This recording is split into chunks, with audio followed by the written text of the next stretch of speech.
Finally बच्चों 10th board का result आने के बाद बच्चे बार बार एक ही चीज़ सर्च कर रहे हैं, 10th के बाद क्या करें, 11th में कौन सा स्ट्रीम लें, साइंस स्ट्रीम लें, कॉमर्स या आर्ट्स स्ट्रीम लें और कौन से स्ट्रीम में सबसे ज़्यादा जॉब्स मिलेंगी। तो बच्चे बार बार एक ही कमेंट कर रहे हैं। मेरे पास भी काफ़ी सारे कमेंट्स आ चुके हैं, काफ़ी सारे कॉल्स भी आ चुके हैं कि सर 10वीं के बाद क्या करें और 11th में कौन सा स्ट्रीम लें, साइंस स्ट्रीम लें तो साइंस में कौन कौन से सब्जेक्ट हमें मिलेंगे, कौन कौन से सब्जेक्ट हमें लेने हैं। अगर कॉमर्स लेते हैं तो कॉमर्स में कौन कौन से स्ट्रीम लें और कॉमर्स में कौन कौन सी जॉब्स हम पा सकते हैं, और अगर हम आर्ट्स लेते हैं तो आर्ट्स में कौन कौन से सब्जेक्ट हमें मिलेंगे, कौन कौन से जॉब हम पा सकते हैं आर्ट्स स्ट्रीम लेकर। तो कौन कौन सी गलतियां आपको नहीं करनी है, कौन सा स्ट्रीम आपको लेना है। तो स्ट्रीम सिलेक्शन से जितने भी स्ट्रीम सिलेक्शन से के रिलेटेड जितने भी डाउट्स हैं, सारे डाउट्स आपके मैं इस वीडियो में क्लियर करने वाला हूं। और ऐसा वीडियो आपको ना तो यूट्यूब पर मिलेगा, ना ऑफलाइन कोचिंग में मिलेगा, ना आपको अपने स्कूल में इस प्रकार से आपको समझाया जाएगा। यानी सारे कन्फ्यूजन है वो इस वीडियो के अंदर मैं आपके दूर करने वाला हूं। 10वीं के बाद आपको क्या करना है और 11th में आपको कौन सा स्ट्रीम लेना है, साइंस स्ट्रीम लेना है, कॉमर्स स्ट्रीम लेना है या आर्ट्स स्ट्रीम लेना है। तो इस वीडियो के अंदर मैं सारे डाउट्स आपके क्लियर करने वाला हूं। तो वीडियो को आपको कंप्लीट देखना है। और वीडियो को शुरू करने से पहले आप सभी बच्चों से मेरी एक रिक्वेस्ट है, यदि अभी तक आपने हमारे चैनल को सब्सक्राइब नहीं किया है तो सब्सक्राइब कर लीजिए और साथ में नोटिफिकेशन बेल को प्रेस कर लीजिए। सभी स्टेट में 10th बोर्ड का रिजल्ट है वो आ चुका है और जो बच्चे पास हो चुके हैं 10th में, अब उन बच्चों को 11th में कौन सा स्ट्रीम लेना है और उस स्ट्रीम में कौन सा सब्जेक्ट आपको मिलेगा, कौन सा सब्जेक्ट आपको सेलेक्ट करना है, चूज करना है। और यहाँ पर आप देख सकते हैं कि 10वीं के बाद क्या करें और कक्षा 11th में कौन सा सब्जेक्ट आपको लेना है, यानी कौन सा स्ट्रीम लेना है और उस स्ट्रीम में कौन कौन से सब्जेक्ट आपको मिलेंगे। और काफ़ी सारे बच्चों के जितने भी डाउट्स हैं वो सारे डाउट्स आपके, सारे कन्फ्यूज़न आपके इस वीडियो के अंदर दूर करने वाला हूं। तो देखिए, सबसे पहला कन्फ्यूज़न है, सबसे पहला डाउट है कि कौन सा स्ट्रीम बेस्ट है। यानी आपके 3 स्ट्रीम है, साइंस है, कॉमर्स है, आर्ट्स है, तो तीनों में कौन सा बेस्ट है वो भी इस वीडियो में मैं आपको बताऊँगा। और दूसरा डाउट है आपका कि कौन सा स्ट्रीम लें और उसमें कौन कौन से सब्जेक्ट आपको मिलेंगे, तो वो भी आपको इस वीडियो के अंदर बताया जाएगा। और तीसरा डाउट है, काफ़ी सारे बच्चों का डाउट है कि कौन सा स्ट्रीम लेने से पहले गवर्नमेंट जॉब मिलेगा। यानी तीनों स्ट्रीम में हम कौन सा स्ट्रीम लें जिससे हमें सबसे पहले जॉब मिलेगा। और 4 नंबर डाउट है आपके कि सर मेरे 45% है, सर मेरे 75% है, सर मेरे 95% हैं, मैं कौन सा स्ट्रीम लूँ। तो देखिए, सबसे पहले मैं आपको बता देता हूँ कि परसेंटेज मायने नहीं रखता है कि आपको कौन सा स्ट्रीम लेना है। तो परसेंटेज के अकॉर्डिंग आपको कभी भी स्ट्रीम सिलेक्शन है वो नहीं करना है। परसेंटेज आपकी कितने भी हो ये मायने नहीं रखता है। 45% वाला बच्चा भी साइंस ले सकता है, कॉमर्स ले सकता है, आर्ट्स ले सकता है। तो देखिए, सबसे पहले हम बात करें कि जो स्ट्रीम चॉइस है, स्ट्रीम चॉइस आप देख सकते हैं यहाँ पर आप आर्ट्स ले सकते हैं। आर्ट्स है जिसको हम हिंदी में कला बोलते हैं, और दूसरा है आपके साइंस जिसको हम विज्ञान बोलते हैं। अब साइंस में देखिए तीन स्ट्रीम है आपके, एक तो है साइंस मैथ और दूसरा है साइंस बायोलॉजी और तीसरा है आपके साइंस एग्रीकल्चर। यानी जिस प्रकार से मैं आपको बता रहा हूँ डिटेल से, वैसे आपको कोई भी नहीं बताएगा। इस प्रकार का जो वीडियो है वो आपको ना तो यूट्यूब पर मिलेगा, ना आपको ऑफलाइन कोचिंग में मिलेगा और ना ही आपको स्कूल में डिटेल से समझाया जाएगा। और तीसरा है आपके कॉमर्स जिसे हिंदी में हम बोलते हैं वाणिज्य। उसके बाद में देखिए, सबसे पहले मैं बात करूँ आपके आर्ट्स स्ट्रीम। तो देखिए, आर्ट्स स्ट्रीम में कौन कौन से सब्जेक्ट होते हैं। सबसे महत्वपूर्ण जानकारी यही है कि आर्ट्स स्ट्रीम, अगर आप आर्ट्स लेते हो तो आपको ये पता होना चाहिए कि उसमें कौन कौन से सब्जेक्ट हैं, आपको कौन से सब्जेक्ट लेने हैं, कौन कौन से सब्जेक्ट में आपके प्रैक्टिकल है। तो संपूर्ण जानकारी मैं इस वीडियो के अंदर आपको बता रहा हूँ। तो देखिए, सबसे पहला है आपके हिंदी अनिवार्य, यानी हिंदी कंपल्सरी। ये आपको कॉमर्स में भी मिलेगा, साइंस में भी मिलेगा, आर्ट्स में भी मिलेगा। ओके, ये कंपल्सरी सब्जेक्ट है आपके, ये तो लेना ही है आपको। और दूसरा है आपके अंग्रेजी अनिवार्य, यानी इंग्लिश कंपल्सरी। ये आपको आर्ट्स में भी है और साइंस में भी मिलेगा और कॉमर्स में भी मिलेगा। और थर्ड है आपके हिस्ट्री यानी इतिहास। और 4 नंबर है आपके अर्थशास्त्र यानी इकोनॉमिक्स। और पांचवा है आपके भूगोल यानी जियोग्राफी, भूगोल है इसमें प्यारे बच्चों आपके प्रैक्टिकल है।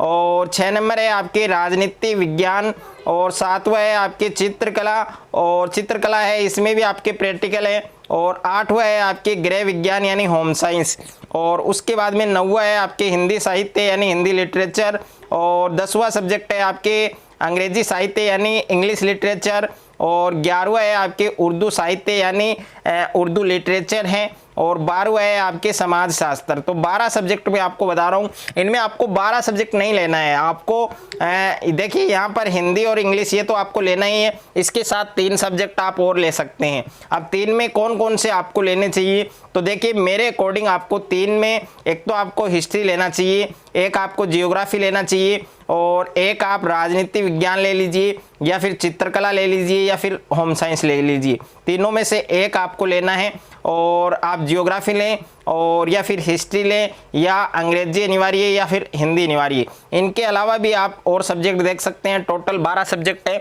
इन 12 सब्जेक्ट में से कोई भी जो सब्जेक्ट आपको अच्छा लगे, बेस्ट लगे, वो सब्जेक्ट आप ले सकते हैं। अब देखिए आर्ट स्ट्रीम में कौन कौन से सब्जेक्ट होते हैं ये मैंने आपको डिटेल से बताया है। अब आर्ट स्ट्रीम में आप कौन कौन से जॉब पा सकते हैं, आगे आप क्या कर सकते हैं, आर्ट्स स्ट्रीम लेकर आप क्या कर सकते हैं, तो देखिए यहाँ पर आप देख सकते हैं कि आर्ट जो स्ट्रीम है उसमें कौन कौन से जॉब हम पा सकते हैं, कौन कौन से जॉब की हम तैयारी कर सकते हैं। तो इसमें पहला है आपके आईएएस की आप तैयारी कर सकते हैं, और दूसरा है आपके आईपीएस की तैयारी कर सकते हैं, और तीसरा है आपके सीआरपीएफ इसकी तैयारी कर सकते हैं, और 4 नंबर है आप इंडियन आर्मी यानी भारतीय सेना की तैयारी कर सकते हैं, 5वां है आप टीचर शिक्षक की तैयारी कर सकते हैं, और 6ठा है आपके पुलिस की तैयारी कर सकते हैं, और 7वां है आप वकील की तैयारी कर सकते हैं, और 8वां है आप पत्रकार की तैयारी कर सकते हैं, और 9वां है आपके होटल मैनेजमेंट की तैयारी कर सकते हैं, और 10वां है आपके ग्राफिक डिजाइनिंग। तो इनकी आप तैयारी कर सकते हैं। यानी 10 कैरियर ऑप्शन में आपको बता रहा हूँ, 10 जॉब ऐसी मैं आपको बता रहा हूँ जो आप आर्ट्स स्ट्रीम लेकर कर सकते हैं। ओके, इसके अलावा भी बहुत सारी जॉब्स हैं जो मैंने नहीं बताई हैं आपको, तो उनकी भी आप तैयारी कर सकते हैं। और उसके बाद में है साइंस स्ट्रीम में कौन कौन से सब्जेक्ट होते हैं। तो देखिए साइंस स्ट्रीम को मैंने 3 प्रकार से डिवाइड करके आपको समझाया था कि साइंस में भी आप 3 स्ट्रीम चूज कर सकते हैं। एक है आपके साइंस मैथ, और दूसरा है आपके साइंस बायो, और तीसरा है आपके साइंस एग्रीकल्चर। तो सबसे पहले हम बात करेंगे साइंस मैथ में कौन कौन से सब्जेक्ट होते हैं। तो देखिए हिंदी और इंग्लिश ये दोनों कंपलसरी है, तो आपको लेने ही पड़ेंगे। तो देखिए एक तो हिंदी अनिवार्य है और एक अंग्रेजी अनिवार्य है, ये तो आपको लेने ही पड़ेंगे। इसके अलावा आपको तीसरा सब्जेक्ट क्या मिलेगा, मैथ मिलेगा यानी गणित मिलेगा, और चौथा सब्जेक्ट आपको फिजिक्स मिलेगा भौतिक विज्ञान, और 5वां आपको केमिस्ट्री मिलेगा यानी रसायन विज्ञान। ये 5 सब्जेक्ट आपको साइंस मैथ में मिलेंगे। अगर आप साइंस बायो लेते हैं तो साइंस बायो में भी आपको 5 ही सब्जेक्ट मिलेंगे। कौन कौन से मिलेंगे, तो इसमें पहला सब्जेक्ट है आपके हिंदी अनिवार्य, और दूसरा है आपके अंग्रेजी अनिवार्य, और तीसरा सब्जेक्ट है आपके बायोलॉजी यानी जीव विज्ञान, और चौथा सब्जेक्ट है आपके भौतिक विज्ञान यानी फिजिक्स, और 5वां जो विषय है जो सब्जेक्ट है वो है आपके रसायन विज्ञान यानी केमिस्ट्री। और अगर आप साइंस एग्रीकल्चर लेते हैं तो उसमें कौन कौन से सब्जेक्ट मिलेंगे, तो उसमें भी आपको टोटल 5 सब्जेक्ट मिलेंगे। इसमें पहला सब्जेक्ट क्या है आपके हिंदी अनिवार्य, और दूसरा सब्जेक्ट है आपके अंग्रेजी अनिवार्य, और तीसरा सब्जेक्ट है आपके कृषि विज्ञान यानी एग्रीकल्चर, और चौथा सब्जेक्ट है आपके कृषि रसायन विज्ञान, और 5वां है आपके कृषि जीव विज्ञान यानी एग्रीकल्चर बायोलॉजी। एक है आपके एग्रीकल्चर बायोलॉजी, एक है आपके एग्रीकल्चर केमिस्ट्री, एक है आपके एग्रीकल्चर। 3 सब्जेक्ट ये, और एक आपके हिंदी और इंग्लिश, ये दोनों आपके कंपलसरी हैं। अब देखिए साइंस स्ट्रीम में कौन कौन सा जॉब हम पा सकते हैं, कौन कौन से जॉब की हम तैयारी कर सकते हैं।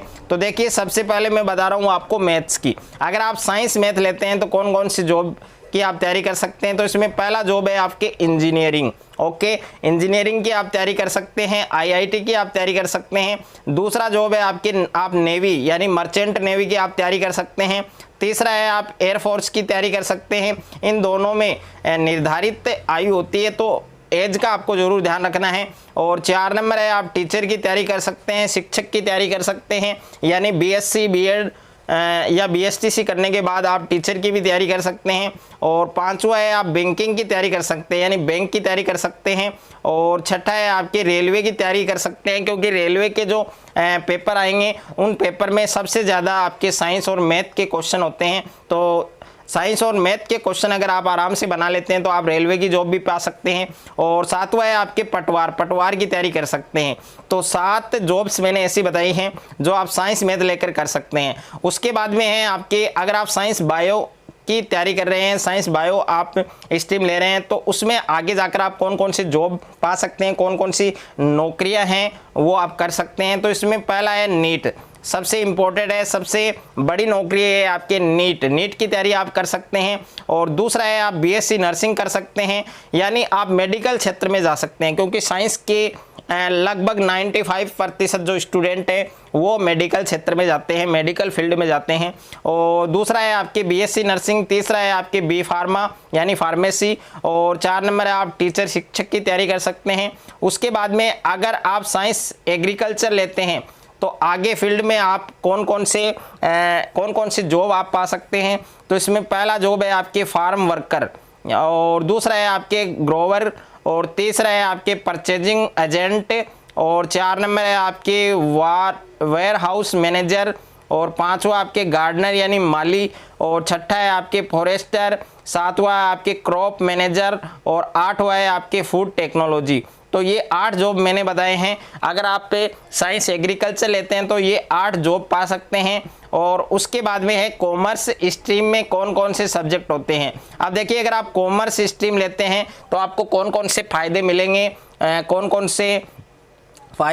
कौन कौन से सब्जेक्ट आप पा सकते हैं, और कौन कौन सी जॉब आप पा सकते हैं। तो देखिए, कॉमर्स स्ट्रीम में कौन कौन से सब्जेक्ट होते हैं आपके। सबसे पहले है आपकी हिंदी अनिवार्य यानी हिंदी कंपलसरी, दूसरा है आपके अंग्रेजी अनिवार्य यानी इंग्लिश कंपलसरी, और तीसरा है आपके अकाउंट, और चौथा है आपके व्यवसाय अध्ययन यानी बिजनेस स्टडी, और 5वां है आपके सूचना विज्ञान अभ्यास, और 6ठा है आप गणित यानी गणित भी ले सकते हैं आप, कॉमर्स में मैथ ले सकते हैं, और 7वां है आपके अर्थशास्त्र यानी इकोनॉमिक्स, ये भी आप ले सकते हैं। अब कॉमर्स स्ट्रीम में कौन कौन से जॉब आपको मिल सकते हैं, कौन कौन से जॉब आप की तैयारी कर सकते हैं। तो इसमें पहला है सीए, कॉमर्स में सबसे बड़ी नौकरी यही होती है आपके, कॉमर्स में सबसे बड़ी नौकरी होती है सीए।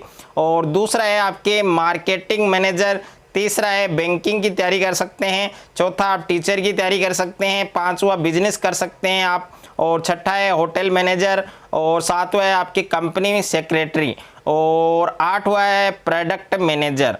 तो आप कौन सा सब्जेक्ट ले रहे हैं ये आपको कमेंट में ज़रूर बताना है। और मैंने सारे डाउट्स आपके इस वीडियो के अंदर क्लियर किए हैं। अगर आपको